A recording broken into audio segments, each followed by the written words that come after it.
अनोशो talk ज्योतिष विज्ञान number 2।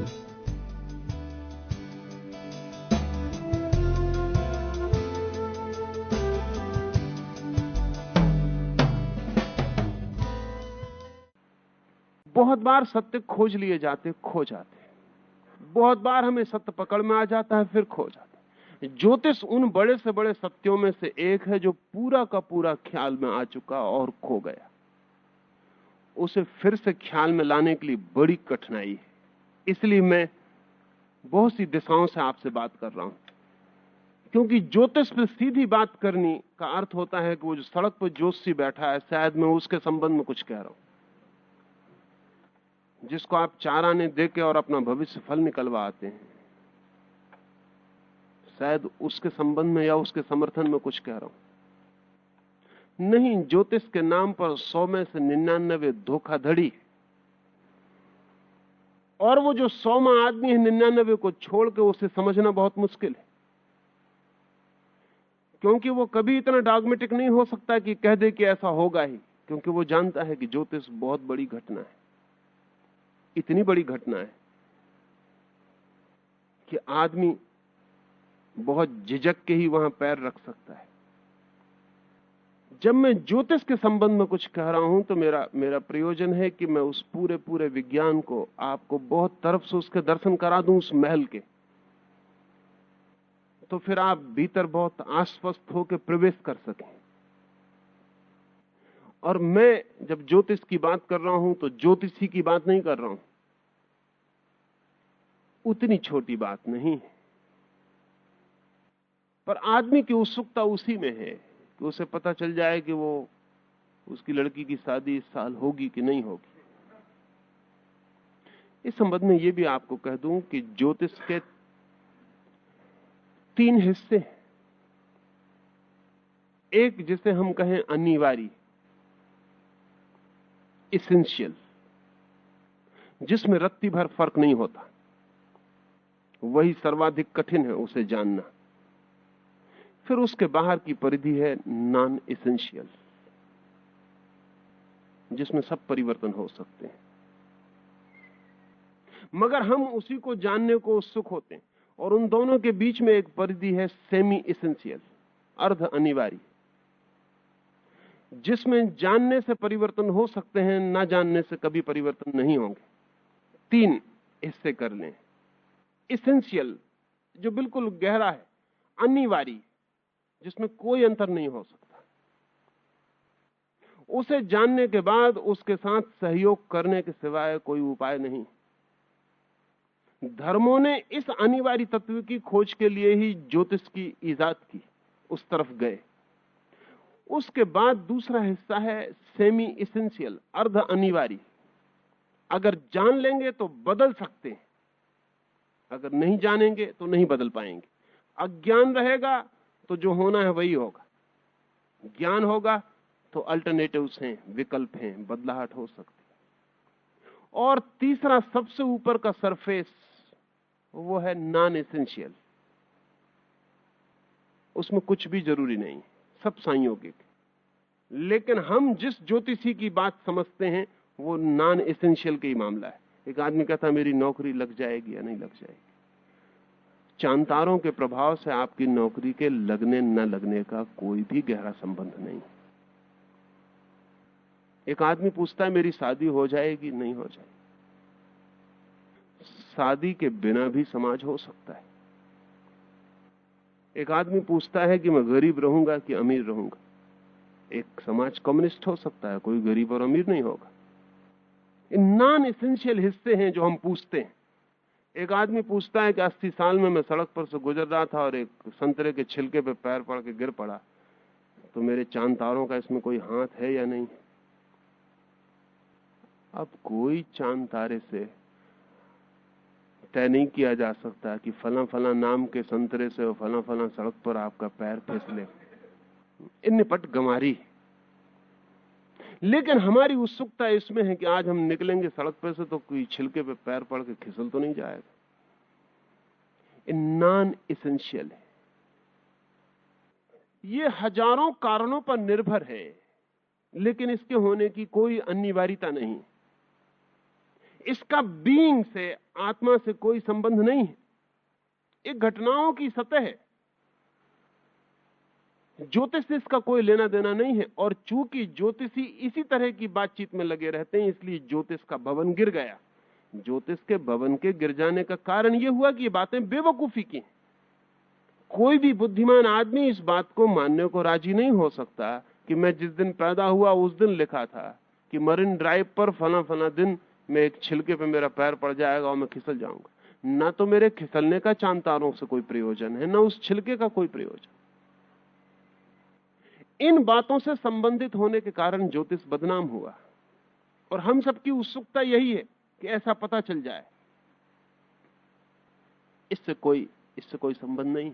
Semi essential कुछ बातें हैं, जैसे जन्म, मृत्यु, सेमी इसेंशियल। अगर आप इसके बाबत पूरा जान लें तो इसमें फर्क हो सकता है, और न जाने तो फर्क नहीं होगा। चिकित्सा की हमारी जानकारी बढ़ जाएगी तो हम आदमी की उम्र को लंबा कर लेंगे, कर रहे। अगर हमारी एटम बम की खोजबीन और बढ़ती चलेगी तो हम लाखों लोगों को एक साथ मार डालेंगे, मारा है। ये सेमी इसेंशियल, अर्ध अनिवार्य जगत है, जहां कुछ चीजें हो सकती हैं, नहीं भी हो सकती हैं। अगर जान लेंगे तो अच्छा है, क्योंकि विकल्प चुने जा सकते हैं। इसके बाद इसेंशियल का, अनिवार्य का जगत है, वहां कोई बदलाहट नहीं होती। लेकिन हमारी उत्सुकता पहले तो नॉन इसेंशियल में रहती है, कभी शायद किसी की सेमी इसेंशियल तक जाती है। वो जो इसेंशियल है, अनिवार्य है, अपरिहार्य है, जिसमें कोई फर्क होता ही नहीं, उस केंद्र तक हमारी पकड़ नहीं जाती, ना हमारी इच्छा जाती। महावीर एक गांव के पास से गुजर रहे हैं।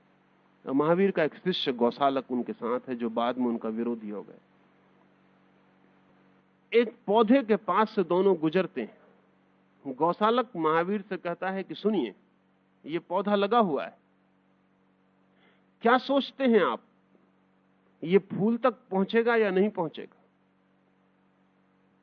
इसमें फूल लगेंगे नहीं लगेंगे? ये पौधा बचेगा नहीं बचेगा? इसका भविष्य है या नहीं?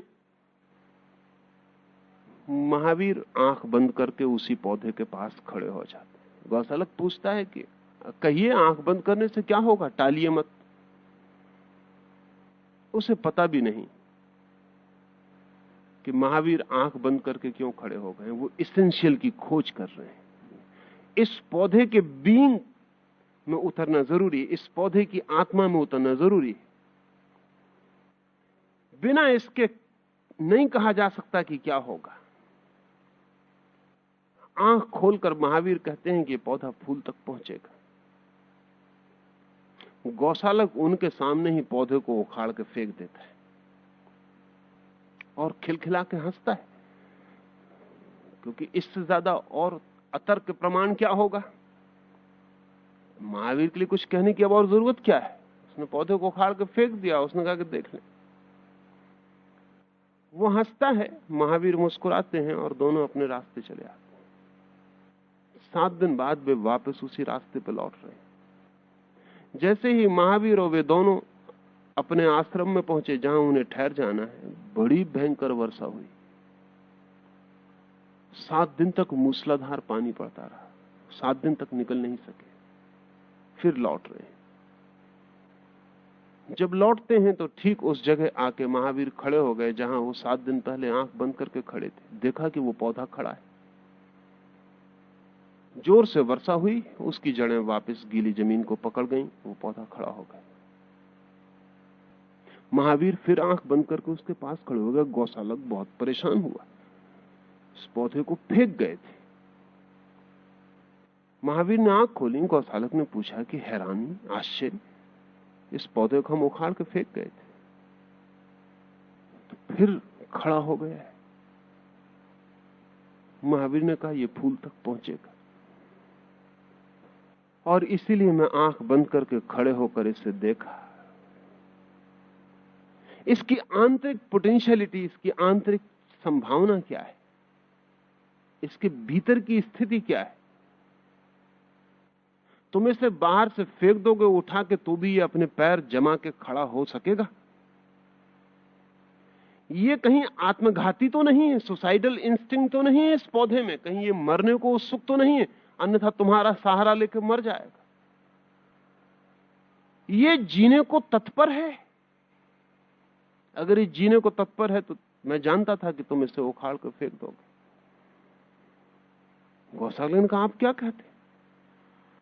महावीर ने कहा कि जब मैं इस पौधे को देख रहा था तब तुम भी पास खड़े थे और तुम भी दिखाई पड़ रहे थे, और मैं जानता था कि तुम इसे उखाड़ कर फेंकोगे।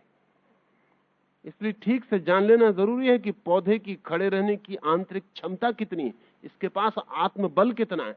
ये कहीं मरने को तो उत्सुक नहीं है कि कोई भी बहाना लेके और मर जाए, तो तुम्हारा बहाना लेके भी मर सकता है, और अन्यथा तुम्हारा उखाड़ कर फेंका गया पौधा पुनः जड़ें पकड़ सकता है। गौसालक की दोबारा उस पौधे को उखाड़ के फेंकने की हिम्मत न पड़ी, डरा। पिछली बार गौसालक हंसता हुआ गया था, इस बार महावीर हंसते हुए आगे बढ़े। गौसालक रास्ते में पूछने लगा, आप हंसते क्यों? महावीर ने कहा कि मैं सोचता था कि देखें तुम्हारी सामर्थ्य कितनी है, अब तुम दोबारा इसे उखाड़ कर फेंकते हो या नहीं। गौसालक ने पूछा कि आपको तो पता चल जाना चाहिए कि मैं उखाड़ कर फेंकूंगा या नहीं। तो महावीर ने कहा, वो गैर अनिवार्य है, तुम उखाड़ के फेंक भी सकते हो, नहीं भी फेंक सकते हो। अनिवार्य यह था कि पौधा अभी जीना चाहता था, उसके पूरे प्राण जीना चाहते थे, वो अनिवार्य था, वो इसेंशियल था। ये तो गैर अनिवार्य, तुम फेंक भी सकते हो, नहीं भी फेंक सकते, तुम पर निर्भर है। लेकिन तुम पौधे से कमजोर सिद्ध हुए हो, हार गए हो। महावीर से गौसालक के नाराज हो जाने के कुछ कारणों में एक कारण ये पौधा भी था, महावीर को छोड़कर चले जाने में। ज्योतिष का, जिस ज्योतिष की मैं बात कर रहा हूं, उसका संबंध अनिवार्य से, इसेंशियल से, फाउंडेशनल से। आपकी उत्सुकता ज्यादा से ज्यादा सेमी इसेंशियल तक जाती है। पता लगाना चाहते हैं कितने दिन जीऊंगा, मर तो नहीं जाऊंगा, जीकर क्या करूंगा, जी ही लूंगा तो क्या करूंगा, इस तक आपकी उत्सुकता नहीं पहुंचती। मरूंगा तो मरते में क्या करूंगा, इस तक आपकी उत्सुकता नहीं पहुंचती। घटनाओं तक पहुंचती, आत्माओं तक नहीं पहुंचती। जब मैं जी रहा हूं तो ये तो घटना है सिर्फ, जीकर मैं क्या कर रहा हूं, जीकर मैं क्या हूं, वो मेरी आत्मा है। जब मैं मरूंगा वो तो घटना होगी, लेकिन मरते क्षण में मैं क्या होऊंगा, क्या करूंगा, वो मेरी आत्मा होगी। हम सब मरेंगे, मरने के मामले में सबकी घटना एक सी घटेगी, लेकिन मरने के संबंध में, मरने के क्षण में हमारी स्थिति सबकी भिन्न होगी। कोई मुस्कुराते हुए मर सकता है। मुल्ला नसरुद्दीन से कोई पूछ रहा है, जब वो मरने के करीब है, उससे कोई पूछ रहा है कि आपका क्या ख्याल है मुल्ला, लोग जब पैदा होते हैं तो कहां से आते हैं, जब मरते हैं तो कहां जाते हैं? मुल्ला ने कहा, जहां तक अनुभव की बात है, मैंने लोगों को पैदा होते वक्त भी रोते ही पैदा होते देखा है, और मरते वक्त भी रोते ही जाते देखा है। अच्छी जगह से ना आते हैं ना अच्छी जगह जाते हैं। इनको देख के जो अंदाज लगता है, ना अच्छी जगह से आते हैं ना अच्छी जगह जाते हैं। आते हैं तब भी रोते हुए मालूम पड़ते हैं, जाते हैं तब भी रोते हुए मालूम पड़ते हैं। लेकिन नसरुद्दीन जैसा आदमी हंसता हुआ मर सकता है। मौत तो घटना है, लेकिन हंसते हुए मरना आत्मा है।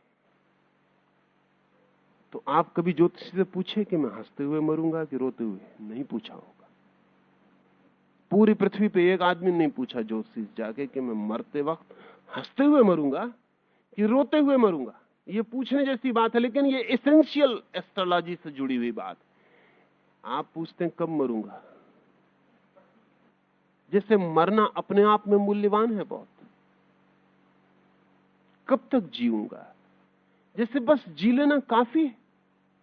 किस लिए जीऊंगा, क्यों जीऊंगा, जीकर क्या करूंगा, जीकर क्या हो जाऊंगा, कोई पूछने नहीं जाता। इसलिए महल गिर गया, क्योंकि वो महल गिर जाएगा जिसके आधार नॉन एसेंशियल पर रखे हो। गैर जरूरी चीजों पर जिसकी हमने दीवारें खड़ी कर दी हों वो कैसे टिकेगा? आधारशिलाएं चाहिए। तो मैं जिस ज्योतिष की बात कर रहा हूं वो आप जिससे ज्योतिष समझते रहे हैं उससे गहरी, उससे भिन्न, उससे आयाम और है। मैं इस बात की चर्चा कर रहा हूं कि कुछ आपके जीवन में अनिवार्य है और वो अनिवार्य आपके जीवन में और जगत के जीवन में संयुक्त, लयबद्ध है, अलग अलग नहीं। उसमें पूरा जगत भागीदार है, उसमें आप अकेले नहीं। जब बुद्ध को ज्ञान हुआ तो बुद्ध ने दोनों हाथ जोड़कर पृथ्वी पर सिर टेक दिया।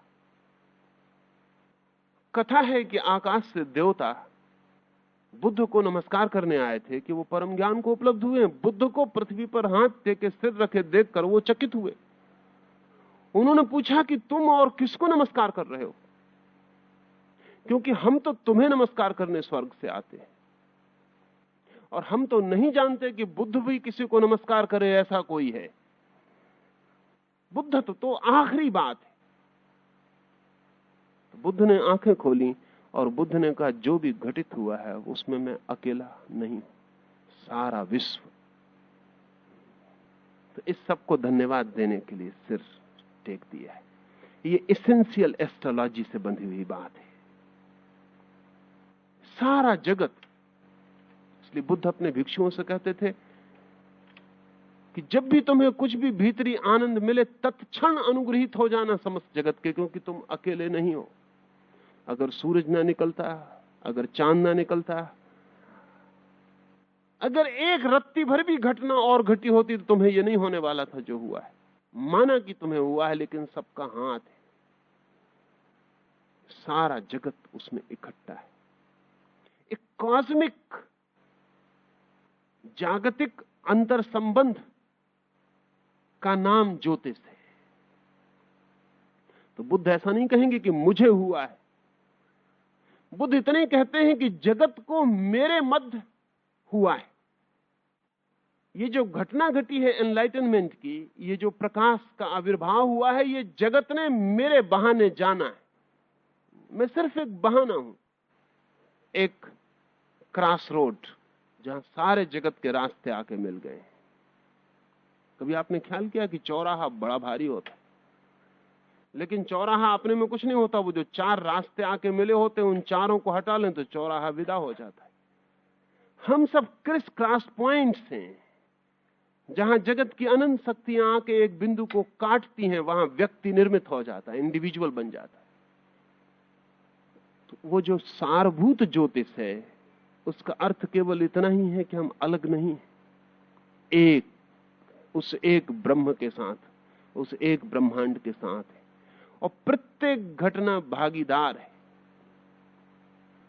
तो बुद्ध ने कहा है कि मुझसे पहले जो बुद्ध हुए उनको नमस्कार करता हूं, और मेरे बाद जो बुद्ध होंगे उनको नमस्कार करता हूं। किसी ने पूछा कि आप उनको नमस्कार करें जो आपके पहले हुए। समझ में आता है, क्योंकि हो सकता है उनसे कोई जाना अनजाना ऋण हो, क्योंकि जो आपके पहले जान चुके हैं उनके ज्ञान ने आपको साथ दिया हो, लेकिन जो अभी हुए ही नहीं उनसे आपको क्या लेना देना है, उनसे आपको कौन सी सहायता मिली। तो बुद्ध ने कहा जो हुए हैं उनसे भी मुझे सहायता मिली है, जो अभी नहीं हुए हैं उनसे भी मुझे सहायता मिली है। क्योंकि जहां मैं खड़ा हूं वहां अतीत और भविष्य एक हो गए हैं। वहां जो जा चुका वो उससे मिल रहा है जो अभी आने को है। वहां जो जा चुका उससे मिलन हो रहा है उसका जो अभी आने को है। वहां सूर्योदय और सूर्यास्त एक ही बिंदु पर खड़े हैं। तो मैं उन्हें भी नमस्कार करता हूं जो होंगे, उनका भी मुझ पर ऋण, क्योंकि अगर वो भविष्य में ना हो तो मैं आज ना हो सकूंगा। इसको समझना थोड़ा कठिन पड़ेगा, ये एसेंशियल एस्ट्रोलॉजी की बात। कल जो हुआ है अगर उसमें से कुछ भी खिसक जाए तो मैं ना हो सकूंगा, क्योंकि मैं एक श्रृंखला में बंधा हूं। ये समझ में आता है। अगर मेरे पिता ना हो जगत में तो मैं ना हो सकूंगा, ये समझ में आता है। क्योंकि एक कड़ी अगर विदा हो जाएगी तो मैं नहीं हो सकूंगा। अगर मेरे पिता के पिता ना हो तो मैं ना हो सकूंगा, क्योंकि कड़ी विसर्जित हो जाएगी। लेकिन मेरा भविष्य अगर उसमें कोई कड़ी ना हो तो मैं ना हो सकूंगा, समझना बहुत मुश्किल पड़ेगा, क्योंकि उससे क्या लेना देना, मैं तो हो ही गया हूं। लेकिन बुद्ध कहते हैं कि अगर भविष्य में भी जो होने वाला है वो ना हो तो मैं ना हो सकूंगा, क्योंकि भविष्य और अतीत दोनों के बीच की मैं कड़ी हूं। कहीं भी कोई बदलाहट होगी तो मैं वैसे नहीं हो सकूंगा जैसा हूं। कल ने भी मुझे बनाया, आने वाला कल भी मुझे बनाता। यही ज्योतिष है। बीता कल ही नहीं, आने वाला कल भी, जा चुका नहीं, जो आ रहा है वो भी, जो सूरज पृथ्वी पर उगे वो नहीं, जो उगेंगे वो भी भागीदार हैं।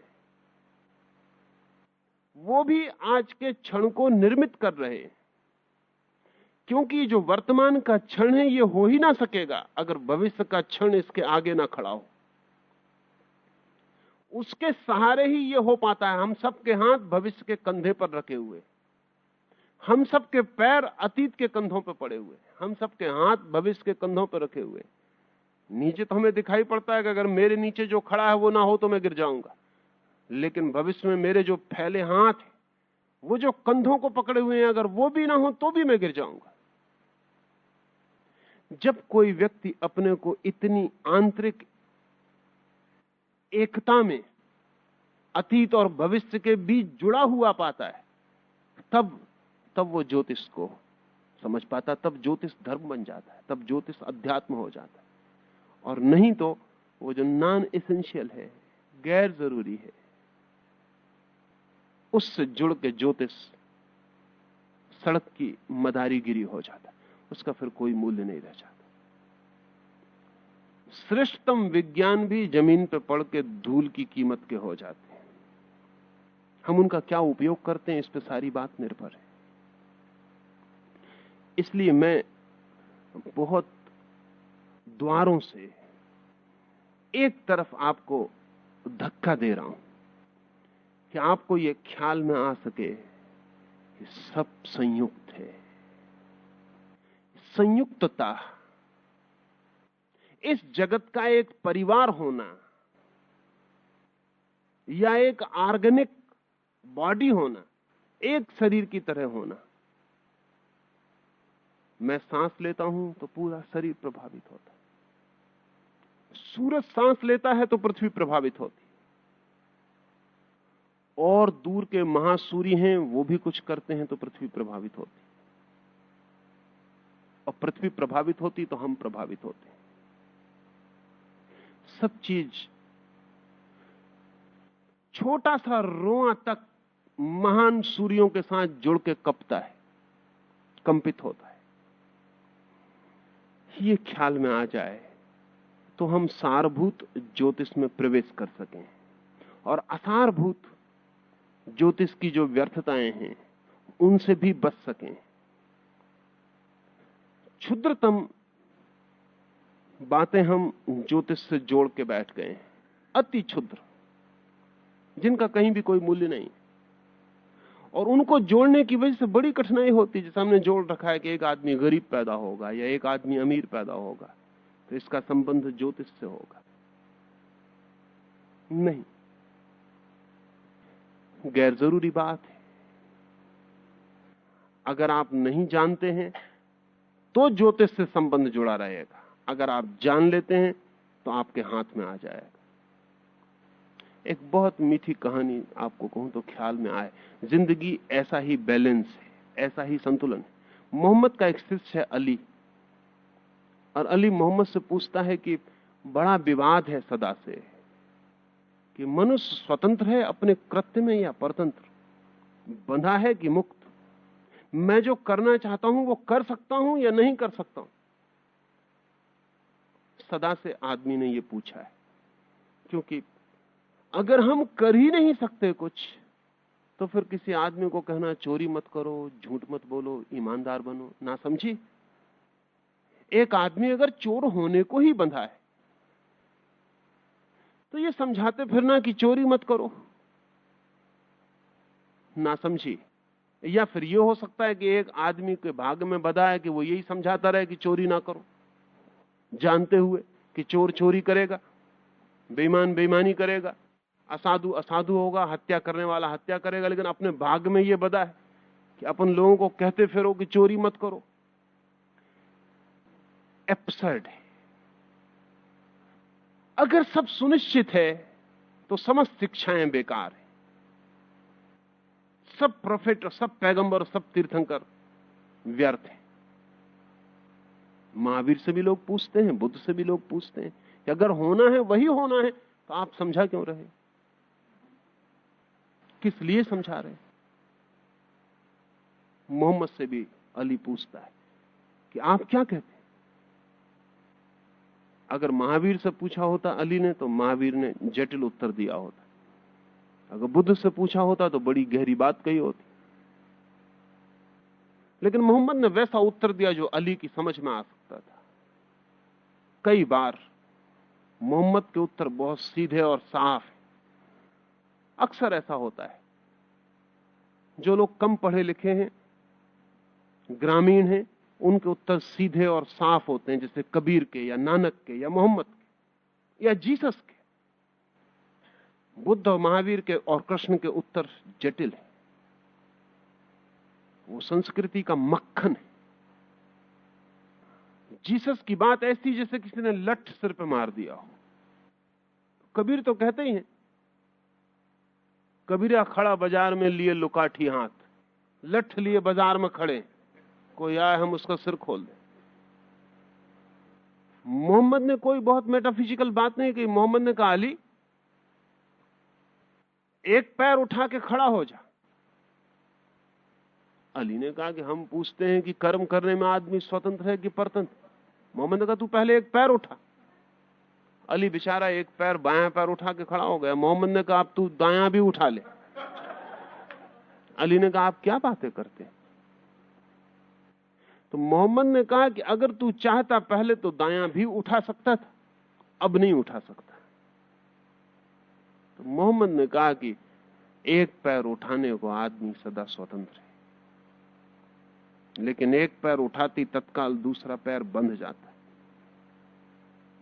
वो जो नॉन एसेंशियल हिस्सा है हमारी जिंदगी का, जो गैर जरूरी हिस्सा है, उसमें हम पूरी तरह पैर उठाने को स्वतंत्र हैं, लेकिन ध्यान रखना उसमें उठाए गए पैर भी एसेंशियल हिस्से में बंधन बन जाते। वो जो बहुत जरूरी है वहां भी फंसाव पैदा हो जाता है। गैर जरूरी बातों में पैर उठाते हैं और जरूरी बातों में फंस जाते। मोहम्मद ने कहा कि तू उठा सकता था पहला पैर भी, दायां भी उठा सकता था, कोई मजबूरी न थी, लेकिन अब क्योंकि तू बायां उठा चुका है इसलिए अब दायां उठाने में असमर्थता हो गई। आदमी की सीमाएं हैं, सीमाओं के भीतर स्वतंत्रता है। स्वतंत्रता सीमाओं के बाहर नहीं है। बहुत पुराना संघर्ष है आदमी के चिंतन का कि अगर आदमी पूरी तरह परतंत्र, जैसा ज्योतिषी साधारणता कहते हुए मालूम पड़ते हैं, साधारण ज्योतिषी कहते हुए मालूम पड़ते हैं सब सुनिश्चित है, जो विधि ने लिखा है वो होके रहेगा, तो फिर सारा धर्म व्यर्थ हो जाता है। और या फिर जैसा कि तथाकथित तर्कवादी, बुद्धिवादी कहते हैं कि सब स्वच्छंद है, कुछ बंधा हुआ नहीं, कुछ होने का निश्चित नहीं है, सब अनिश्चित है, तो जिंदगी एक क्यास और एक अराजकता और एक स्वच्छंदता हो जाती। फिर तो यह भी हो सकता है कि मैं चोरी करूं और मोक्ष पा जाऊं, हत्या करूं और परमात्मा मिल जाए। क्योंकि जब कुछ भी बंधा हुआ नहीं है और किसी भी कदम से कोई दूसरा कदम बंधता नहीं है, और जब कहीं भी कोई नियम और सीमा नहीं है। मुल्ला की फिर मुझे ख्याल आती है, मुल्ला नसरुद्दीन एक मस्जिद के नीचे से गुजर रहा और एक आदमी मस्जिद से ऊपर से गिर पड़ा। नमाज या अजान पढ़ने चढ़ा था मीनार पर, ऊपर से गिर पड़ा, मुल्ला के कंधे पे गिरा, मुल्ला की कमर टूट गई। अस्पताल में मुल्ला भर्ती किए गए, उनके शिष्य उनको मिलने गए और शिष्यों ने कहा मुल्ला इससे क्या मतलब निकलता है, how do you interpret it, इस घटना की व्याख्या क्या है। क्योंकि मुल्ला हर घटना से व्याख्या निकालते। तो मुल्ला ने कहा इससे साफ जाहिर होता है कि कर्म का और फल का कोई संबंध नहीं। कोई आदमी गिरता है, किसी की कमर टूट जाती है। इसलिए अब तुम कभी सैद्धांतिक विवाद में मत पड़ना। यह बात सिद्ध होती है कि गिरे कोई, कमर किसी की टूट सकती है। वो आदमी तो मजे में है, वो उसके ऊपर सवार हो गया था ऊपर से। हम मर गए। न हम अजान पढ़ने चढ़े, न हमने मीनार पे कोई चढ़ाव किया था। हम अपने घर लौट रहे थे, हमारा कोई संबंध ही ना था। इसलिए मुल्ला ने कहा आज से सब सिद्धांत की बातचीत बंद। कुछ भी हो सकता है, कुछ भी हो सकता है, कोई कानून नहीं। अराजकता है। नाराज था, स्वाभाविक था, उसकी कमर टूट गई थी। दो विकल्प सीधे रहे। एक विकल्प तो यह है कि ज्योतिषी साधारणता, जैसे सड़क पर बैठने वाला ज्योतिषी कहता है, वो चाहे गरीब आदमी का ज्योतिषी हो और चाहे मुरारजी देसाई का ज्योतिषी हो, इससे कोई फर्क नहीं पड़ता। वो सड़क छापी है ज्योतिषी, जिससे कोई नॉन एसेंशियल पूछने जाता है कि इलेक्शन में जीतेंगे कि हार जाएंगे। जैसे कि आपके इलेक्शन से चांद तारों का कोई लेना देना। वो कहता है सब बंधा हुआ है, कुछ इंच भर यहां वहां नहीं हो सकता। वो भी गलत कहता है। और दूसरी तरफ तर्कवादी है, बुद्धिवादी है। वो कहता है किसी चीज का कोई संबंध नहीं है, कुछ भी घट रहा है संयोगिक है, चांस, कोइंसिडेंस है, संयोग है, यहां कोई नियम नहीं है, सब अराजकता है। वो भी गलत कहता है, यहां नियम है। क्योंकि वो बुद्धिवादी कभी बुद्ध की तरह आनंद से भरा हुआ नहीं मिलता। वो बुद्धिवादी धर्म और ईश्वर को और आत्मा को तर्क से इंकार तो कर लेता है, लेकिन कभी महावीर की प्रसन्नता को उपलब्ध नहीं होता। जरूर महावीर कुछ करते हैं जिससे उनकी प्रसन्नता फलित होती है, और बुद्ध कुछ करते हैं जिससे उनकी समाधि निकलती है, और कृष्ण कुछ करते हैं जिससे उनकी बांसुरी के स्वर अलग है। स्थिति तीसरी है, और तीसरी स्थिति यह है कि जो बिल्कुल सारभूत है, जो अंतरतम है, वो बिल्कुल सुनिश्चित है। जितना हम अपनी केंद्र की तरफ आते हैं उतना निश्चय के करीब आते हैं। जितना हम अपनी परिधि की तरफ, सर्कमफ्रेंस की तरफ जाते हैं, उतना संयोग के करीब जाते हैं। जितना हम बाहर की घटना की बात कर रहे हैं उतनी संयोगिक बात है। जितनी हम भीतर की बात कर रहे हैं उतनी ही नियम और विज्ञान पर उतनी ही सुनिश्चित बात हो जाती। दोनों के बीच में भी जगह है जहां बहुत रूपांतर होते हैं, जहां जानने वाला आदमी विकल्प चुन लेता है, नहीं जानने वाला अंधेरे में वही चुन लेता है जो भाग्य, जो अंधेरा, जो संयोग उसको पकड़ा देता है। तीन बातें हुई। ऐसा क्षेत्र है जहां सब सुनिश्चित है, उसे जानना सारभूत ज्योतिष को जानना है। ऐसा क्षेत्र है जहां सब अनिश्चित है, उसे जानना व्यवहारिक जगत को जानना है। और ऐसा क्षेत्र है जो दोनों के बीच में है, उसे जानकर आदमी जो नहीं होना चाहिए उससे बच जाता है, जो होना चाहिए उसे कर लेता है। और अगर परिधि पर और परिधि और केंद्र के मध्य में आदमी इस भांति जिए कि केंद्र पर पहुंच पाए, तो उसकी जीवन की यात्रा धार्मिक हो जाती। और अगर इस भांति जिए कि केंद्र पर कभी ना पहुंच पाए, तो उसके जीवन की यात्रा अधार्मिक हो जाती। जैसे एक आदमी चोरी करने खड़ा है। चोरी करना कोई नियति नहीं है, चोरी करनी ही पड़ेगी ऐसा कोई सवाल नहीं है। स्वतंत्रता पूरी मौजूद है। हां, करने के बाद एक पैर उठ जाएगा, दूसरा पैर फंस जाएगा। करने के बाद ना करना मुश्किल हो जाएगा, करने के बाद बचना मुश्किल हो जाएगा। किए हुए का सारा प्रभाव व्यक्तित्व को ग्रसित कर लेगा। लेकिन जब तक नहीं किया है तब तक विकल्प मौजूद है। हां और ना के बीच में आदमी का चित्त डोल रहा है। अगर वो ना कर दे तो केंद्र की तरफ आ जाएगा, अगर वो हां कर दे तो परिधि पर चला जाएगा। वो जो मध्य में है चुनाव, वहां अगर वो गलत को चुन ले तो परिधि पर फेंक दिया जाता है, और अगर सही को चुन ले तो केंद्र की तरफ आ जाता है। तो उस ज्योतिष की तरफ जो हमारे जीवन का सारभूत है। कुछ बातें मैंने कही। आज मैंने एक बात आपसे कही, और वो ये है कि सूर्य के हम फैले हुए हाथ हैं। सूर्य से जन्मती है पृथ्वी, पृथ्वी से जन्मते हैं हम। हम अलग नहीं हैं, हम जुड़े हैं। हम सूर्य के ही दूर तक फैली हुई शाखाएं और पत्ते हैं। सूर्य की जड़ों में जो होता है वो हमारे पत्तों के रोए रोए, रेसे रेसे तक फैल जाता है और कंपित कर जाता है। यदि ये ख्याल में हो तो हम जगत के बीच एक पारिवारिक बोध को उपलब्ध हो सकते हैं। तब हमें स्वयं की अस्मिता और अहंकार में जीने का कोई प्रयोजन नहीं। और ज्योतिष की सबसे बड़ी चोट अहंकार पर है। अगर ज्योतिष सही है तो अहंकार गलत है, ऐसा समझे। और अगर ज्योतिष गलत है तो फिर अहंकार के अतिरिक्त कुछ सही होने को नहीं बचता। अगर ज्योतिष सही है तो जगत सही है और मैं गलत हूं, अकेले की तरह। जगत का एक टुकड़ा ही, एक हिस्सा ही, और कितना नाचीज टुकड़ा, जिसकी कोई गणना भी नहीं हो सकती। अगर ज्योतिष सही है तो मैं नहीं हूं। शक्तियों का एक प्रवाह है, उसी में एक छोटी लहर में हूं, किसी बड़ी लहर पर सवार। कभी कभी भ्रम पैदा हो जाता है कि मैं भी हूं। वो बड़ी लहर ख्याल नहीं रह जाता, और बड़ी लहर भी किसी सागर पे सवार है, उसका तो बिल्कुल ख्याल नहीं रह जाता। नीचे से सागर हाथ अलग कर लेता है, बड़ी लहर बिखरने लगती है, बड़ी लहर बिखरती है, मैं खो जाता हूं। अकारण दुख ले लेता हूं कि मिट रहा हूं, क्योंकि अकारण मैंने सुख लिया था कि हूं।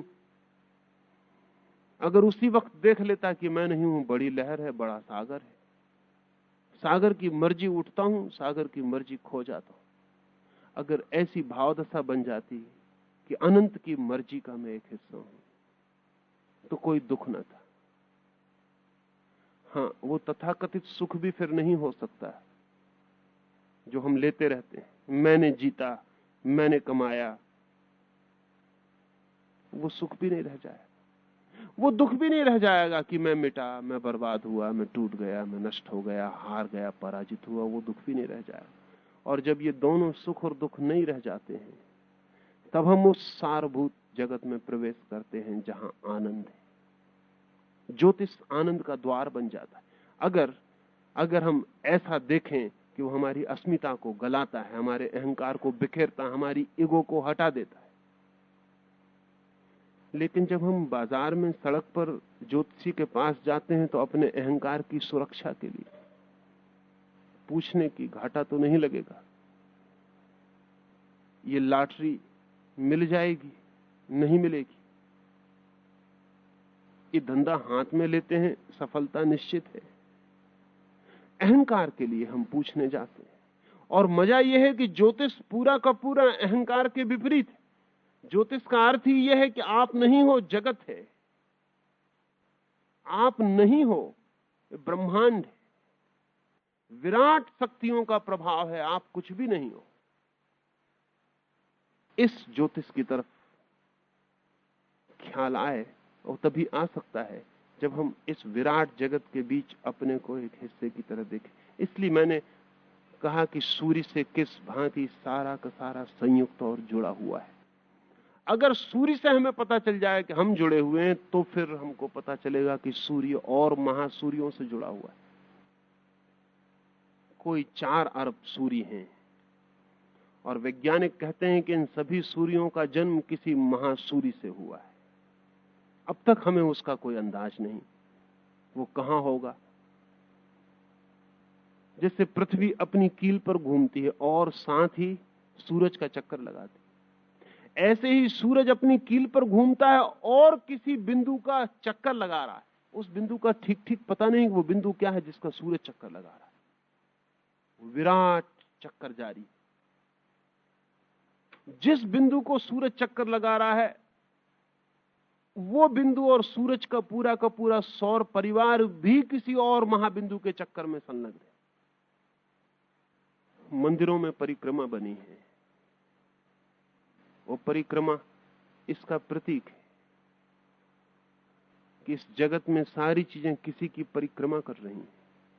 प्रत्येक अपने में घूम रहा है और फिर किसी की परिक्रमा कर रहा है, फिर वे दोनों मिलकर किसी और बड़े की परिक्रमा कर रहे हैं, फिर वे तीनों मिलकर और किसी की परिक्रमा कर रहे हैं। वो जो अल्टीमेट है जिसकी सभी परिक्रमा कर रहे हैं, उसको ज्ञानियों ने ब्रह्म कहा है।